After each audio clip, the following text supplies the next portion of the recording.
yang 2 berbicara, yang 4 diem aja gitu. Diem aja, senyum aja. Enggak, dia bertanya, ini kalau tembus maunya kemana. Jadi awal ceritanya kayak gimana? Perjalanan kita muncak ya.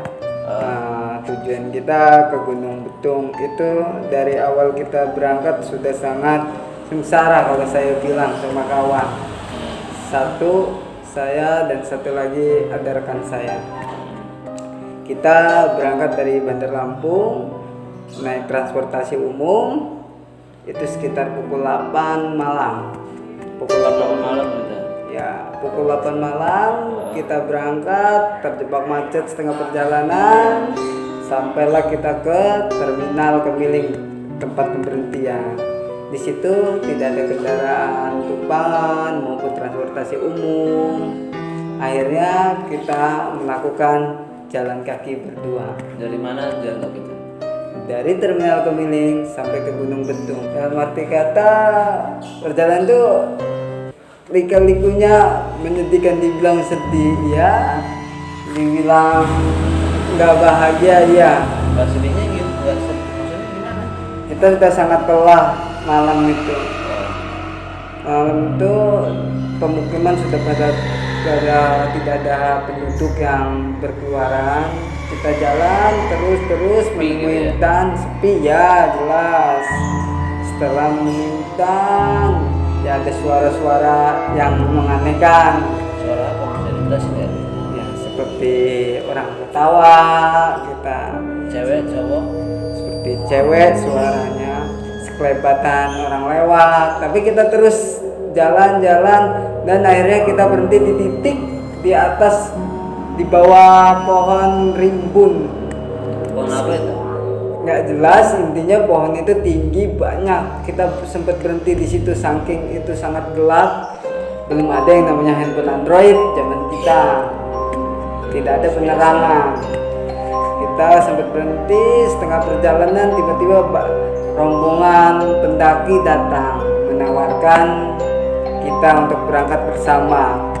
Tapi kita berdua menolak karena pikir kita sudah dekat, ternyata masih lumayan perjalanan seperempatnya. Itu baru pertama kali lagi. Itu sebetulnya sudah 3 kali. Setelah itu kita sudah hampir ke pemukiman, tiba-tiba ada anjing berantam. Di situ kita sempat terhenti di perjalanan itu. Sudah sangat lelah kita itu aslinya. Itu belum sampai gunung gitu ya? Belum sampai gunung. Apapun tempat base camp penduduk belum ada anjing berantem, kita sempat berhenti, kita menunggu anjing itu selesai pergi, baru kita lanjutkan perjalanan. Setelah itu kita sampai tujuan. Setelah sampai tujuan kita sangat lelah, belum sempat minum sampai pos itu. Sampai pos. Setelah itu kita ketemu rombongan yang lain di atas, di puncak, di bawah gunung. Kita dirikan base camp, nah, sambil menunggu acara api unggun. Itu masih di bawah itu ya? Itu masih posisi di bawah. Setelah itu kita itu nunggu jam pembakaran api unggun. Setelah ditunggu sambil kita bersantai, canda tawa. Tak sengaja pribadi gua berhadapan ke sana. Itu ada pohon. Nah, ada pohon itu, nah muncullah sosok bayangan putih. Dia nengok begini. Itu cewek atau cowok? Ya nggak jelas, dia berupa namanya bayangan kain gitu. Kain yang jelas itu seperti kalau dibilang gitu ya. Tapi dia sering nongolin kita ya. Itu cuman gua sendiri yang lihat, rekan-rekan gua nggak ngeliat sama sekali. Sambil menunggu pagi, terus dia masih ada sekitar jam berapa itu dia sudah tidak melihatkan penampakan, sudah nggak nongol lagi. Hari sudah menjelang subuh, waktunya ini orientasi ke puncak. Oh ini mau orientasi ini Pengambilan flyer ini. pemilihan saya ada di kelas ya. Adik-adik kelas, saya angkatan. Di atas angkatan saya diajak sama kawan saya berdua itu. Nah setelah diajak itu, kawan nanya, kita ini pengen pulang buru-buru, tapi kakak tingkatan ngajak kita buat ngawasin adik-adik, karena adik-adik itu nggak ada yang mengawasi. Itu terbagi 5 regu. Kami sama rekan-rekan kami kebagi 2 rombongan regu 2. Ada berdua. Itu sepanjang akhirnya dibagi pos, kami jam 6 itu jalan Jalan mau ke atas. ke atas. Saya di pos 2 di bagian belakang, kawan saya di bagian depan. Jalan, setengah perjalanan suhu udara sana sangat dingin. Udah dingin. Ada salah satu adik kelas, dia nggak tahan dingin, Nggak kuat ya. nggak kuat. Nggak tahu namanya siapa, inisialnya sih perempuan dia ya. Kuat ya. Dia nggak kuat. Udah itu si temen dekatnya ini mencoba menyemangatkan, intinya Semangatin. menyemangatin, ayo terus, bentar lagi kita sampai puncak, apa yang kita inginkan bisa tercapai, kata temennya. Kami sebagai kakak tingkat membantu sebisa kami. Terus panjang perjalanan sampai digendong sama kami sampai ujungnya. Itu yang Pak, gendong siapa itu? yang gendong kawannya gantian sama kami kan. Sudah itu nggak kerasa kami nyampe lah di puncak pasnya, di tempat titik pemberhentian kami. Pukul jam 12 Jam itu 12 siang. pas jam 12 siang. Di situ banyak makam. Intinya banyak makam di Oh, situ banyak ya. kuburan ya, Banyak kuburan.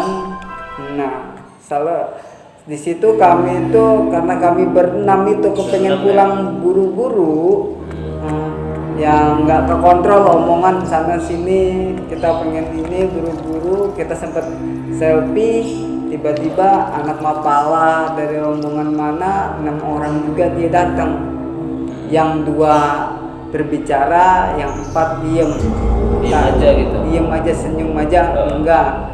Dia bertanya, ini kalau tembus maunya kemana, katanya. Salah satu rekan kami menjawab, saya kurang detail jawab seperti apa arahannya. Nah, dan dia teman kami bertanya, abang dari mana? Dari ujung sana, Bumi Kedaton, kata dia. Kami ininya itu pemberangkatan. Akhirnya pas ajan, begitu orang rombongan kepala itu pergi cepat, kami nggak menghiraukan, tiba-tiba cepat pergi. Pas di jam 12 ajan pasnya, suara ajan itu terdengar. Di situ rekan kami pengen pulang, kami berenam, dan akhirnya kami pamitan. Salah satu rekan kami rupanya ada yang menendang petilasan, tersandung Petilasan itu mata. apa? Petilasan Makam itu makam. Pisan itu ya. nisan. Tapi dia nggak bilang sama kami ya, bahwa dia keselandung pala nisan itu. Diam Akhirnya aja dia. diam aja. Akhirnya kami kupek, intinya kupek pengen pulang buru-buru, karena kalau bisa jam 1 atau setengah 2 kami sudah sampai di tempat base camp awal, titik Bawah, ya. pemberangkatan. Udah di bawah ya.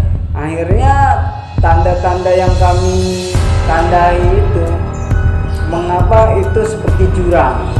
Oh, yang tanda-tanda yang udah Ditandai buat titik kalau kesasar kita bisa pulang. Itu seolah-olah pandangan kami berenam itu jurang. Itu kelihatannya jurang, bukan jalan ya. Bukan, itu jurang. Sedangkan yang jurang terjal itu seolah-olah itu jalan. Oh, jadi dibalikin gitu. Iya. Jadi inisiatif kami supaya adik-adik yang masih di atas perempat kami itu kami tutup jalan yang salah aslinya benar itu kami bilang salah. Akhirnya kami pakai jalur yang salah supaya adik-adik itu juga maksudnya bisa pulang. Inti kami pikir itu jalur benar, rupanya itu jalur salah. Kami jalan mengikuti jejak itu, jejak jalur babi terus dari gunung ke gunung, dari gunung ke gunung. Pokoknya kami tidak bisa menemukan air sedikit pun, ketemu warga pun tidak bisa dimanapun. Kami berenam udah sangat lelah berjalan. Nyasar tuh kalian Itu ya? nyasar kami, udah lelah nyari jalan, tidak ada minum atau makanan, Nggak ada persediaan makanan sama sekali. tidak ada, sudah habis. Akhirnya kami berenam sepanjang perjalanan berharap ada sesuatu makanan atau buah-buahan. Berdoa gitu. Kami berdoa dalam satu ini kami rekan kami yang berenang ini berdoa semoga di depan ada pohon buah-buahan seperti modelnya manggis. Tiba-tiba nggak lama itu kami berjalan ada pohon manggis sangat banyak. Kami menikmati, Oh, ada manggis. ada kami menikmati seperti kayak orang kelaparan banget dan kehausan banget. Waktu sudah semakin sore. Jam berapa tuh?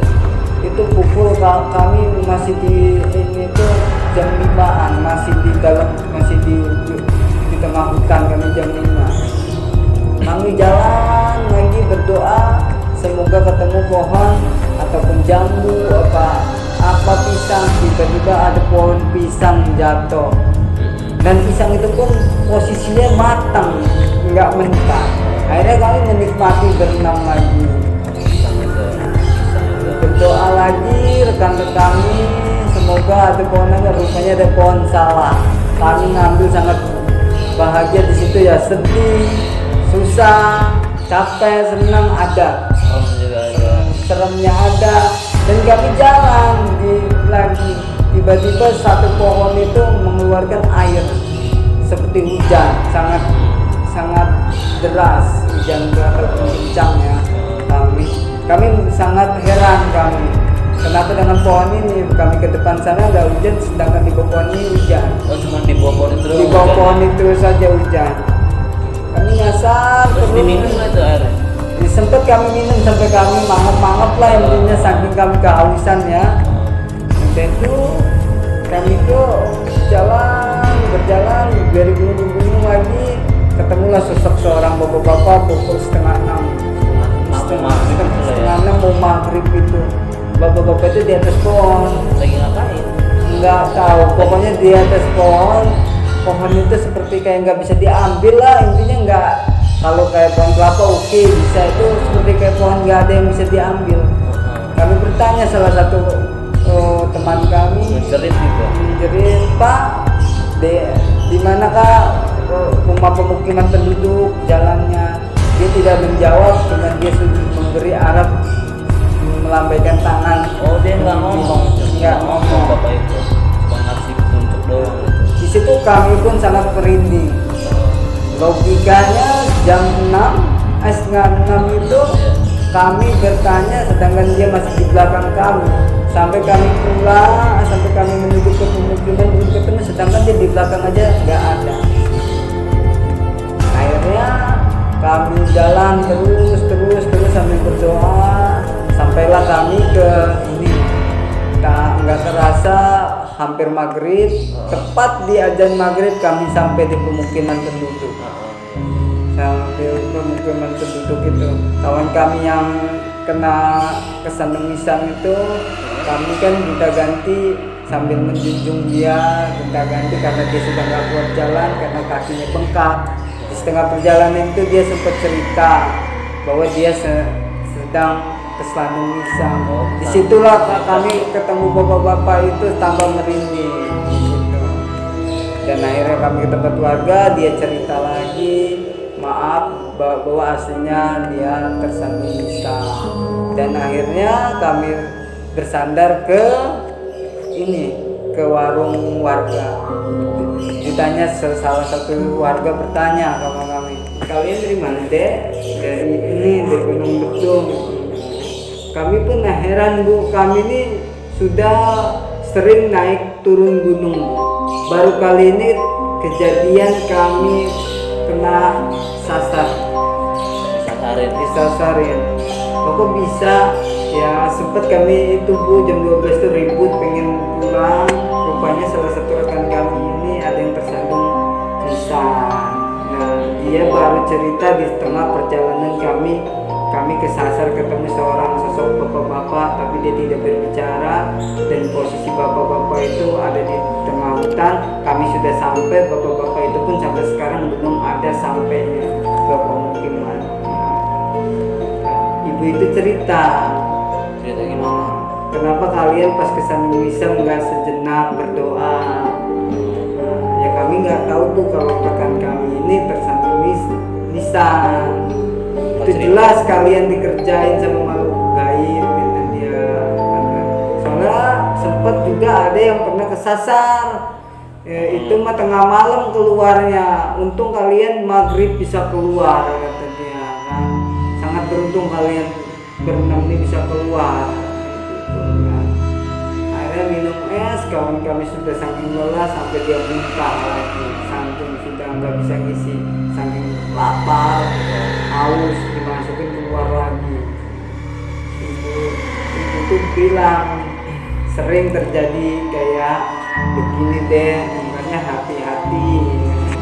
Soalnya Gunung Betung sama ceritanya itu masih ada kaitannya atau warga sekitar ya. Dan akhirnya kami pun dikontak sama tim teman kami yang di Betung itu dicari. Akhirnya kami dijemput serombongan. Akhirnya kami ditarik ke Gunung Betung lagi. Disitulah kami diceritain bahwa kalian jalan yang benar mengapa ditutup. Di situ banyak keganjilan dari keberangkatan kita sudah menemukan yang aneh sampai akhirnya ada yang tersandung sampai suasana itu bisa dibilang gimana itu ada yang mengalami, tapi 6 orang itu semua mengalami tapi tidak cerita sisi-sisinya. Ada yang menemukan ini tapi namanya di atas kita nggak ada yang mau cerita. Dan akhirnya setelah kami kesasar ini, akhirnya kami sudah ke pemukiman. Disitulah kebuka semua bahwa ada yang melihat ini, ada yang begini. Disitulah cerita ini pengalaman saya di Gunung